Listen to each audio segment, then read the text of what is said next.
Ikalawang kabanata. Mga anak, sinusulat ko sa inyo ang mga bagay na ito upang hindi kayo magkasala. Ngunit kung may nagkasala man, may tagapamagitan tayo sa Ama. Siya ay si Hesukristo, ang matuwid.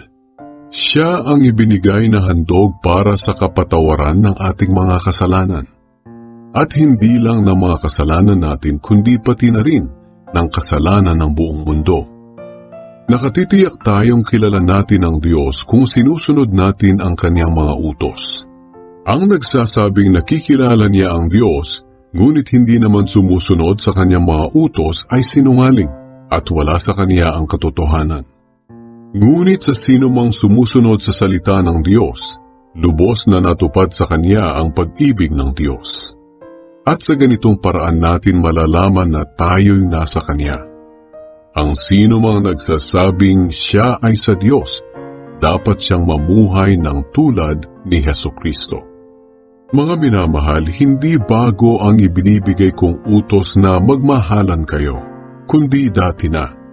Ang utos na ito ay walang iba kundi ang mensaheng narinig at tinanggap ninyo mula nang sumampalataya kayo. Ngunit masasabi rin natin na ang utos na ito ay bago, dahil lumilipas na ang kadiliman at nagliliwanag na ang tunay na ilaw. At ang katotohanan ito ay nakita sa buhay ni Kristo at maging sa inyo. Ang sino mang nagsasabing siya'y nasa liwanag ngunit napupuot naman sa kanyang kapatid, ay nasa kadiliman pa rin. Ang sino mang nagmamahal sa kanyang kapatid ay namumuhay sa liwanag, at walang anuman sa buhay niya ang magiging dahilan ng pagkakasala ng kanyang kapwa. Ngunit ang sino mang napupuot sa kanyang kapatid ay nasa kadiliman. Lumalakad siya sa kadiliman at hindi niya alam ang kanyang patutunguhan dahil binulag siya ng kadilimang ito. Sumusulat ako sa inyo mga anak dahil pinatawad na ng Diyos ang mga kasalanan ninyo dahil kay Kristo. Sumusulat ako sa inyo mga ama dahil nakilala niyo na siya na mula pa sa simula ay nariyan na. Sumusulat ako sa inyo mga kabataan dahil nalupig na ninyo si Satanas. Sumusulat ako sa inyo mga anak dahil nakilala niyo na ang Ama. Sumusulat ako sa inyo mga ama dahil nakilala niyo na siya na mula pa sa simula ay nariyan na. Sumusulat ako sa inyo mga kabataan dahil matatag ang inyong pananampalataya.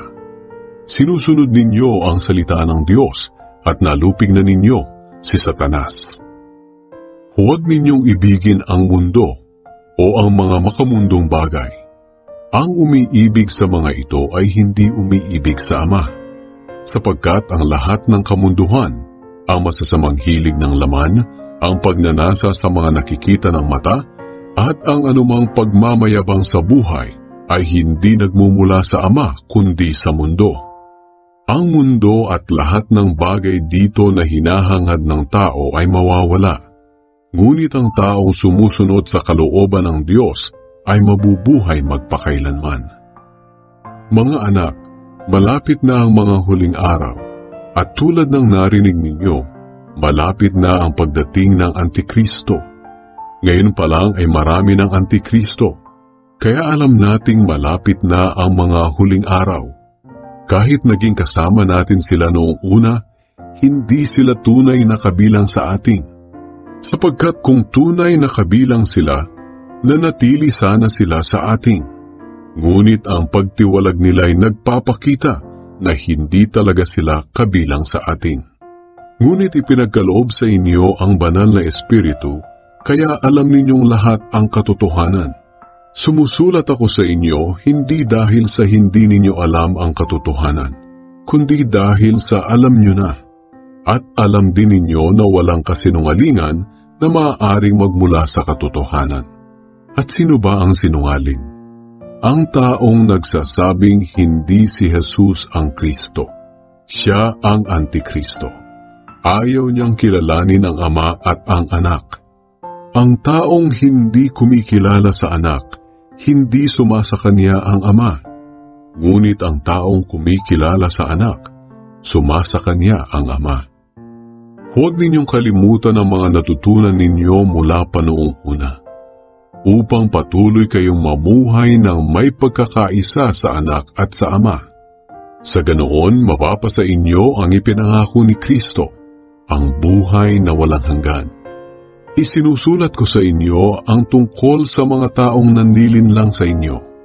Kung tungkol naman sa inyo, ang banal na Espiritu na tinanggap ninyo kay Kristo ay nananatili sa inyo. Kaya hindi na kailangang turuan pa kayo ng iba. Sapagkat ang banal na Espiritu ang magtuturo sa inyo sa lahat ng bagay. At ang mga itinuturo niya ay katotohanan at hindi kasinungalingan. At gaya ng itinuro niya sa inyo, manatili kayo kay Kristo. Kaya nga mga anak, manatili kayo sa Kanya, upang magkaroon tayo ng kapanatagan sa Kanyang pagbabalik, at hindi tayo mapahiya pagdating ng araw na yon. Alam ninyo na si Kristo ay matuwid, kaya makasisiguro kayo na ang lahat ng taong gumagawa ng matuwid ay mga anak ng Diyos.